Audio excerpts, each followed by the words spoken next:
$7 მილიონ მეტი 136,000 ლარი ოქროს ზოდების საათები, მობილურები, ელექტრომოწყობილობა და დოკუმენტაცია. სუსმა ღარიბაშვილის, ლილუაშვილის, ფარცხალაძისა და მათი გარემოცვის წევრების სახლების ჩხრეკის შედეგად ამოღებული თანხის რაოდენობა და ნივთები გაასაჯაროვა. თბილისის გარდა გაჩხრიკეს ღარიბაშვილის სახლი დედოფლის წყაროში. სუსისა და პროკურატურის 230-მდე თანამშრომელმა გაჩხრიკა ყოფილი მაღალჩინოსნების სახლები ბორჯომში, ჩოხატაურსა და ვანში.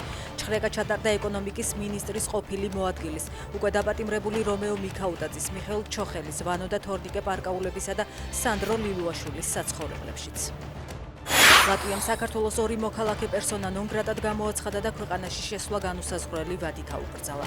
გადაწყვეტილება საგარეო საქმეთა მინისტრმა ბაიბა ბრაჟემ მიიღო. ლატვიის საგარეო ამ პირების ვინაობას არ ასახელებს.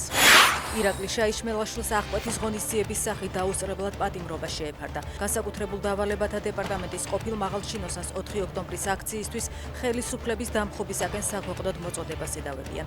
შაიშმელაშვილი ამერიკის შეერთებულ შტატებში ცხოვრობს. ანექსირებულ ყირიმში ფეოდოსიის ნავთობგადამამუშავებელ ქარხანაზე თავდასხმების შემდეგ საწვავის 11 ავზი განადგურდა. ვრცელდება თანამგზავრული ფოტომასალა, სადაც 7 და 13 ოქტომბრის დარტყმის შედეგებია ასახული. ამავე ცნობით უკრაინულმა დრონებმა დააზიანეს კიდევ რამდენიმე ავზი, რომელთა აღდგენაც სავარაუდოდ შეუძლებელია.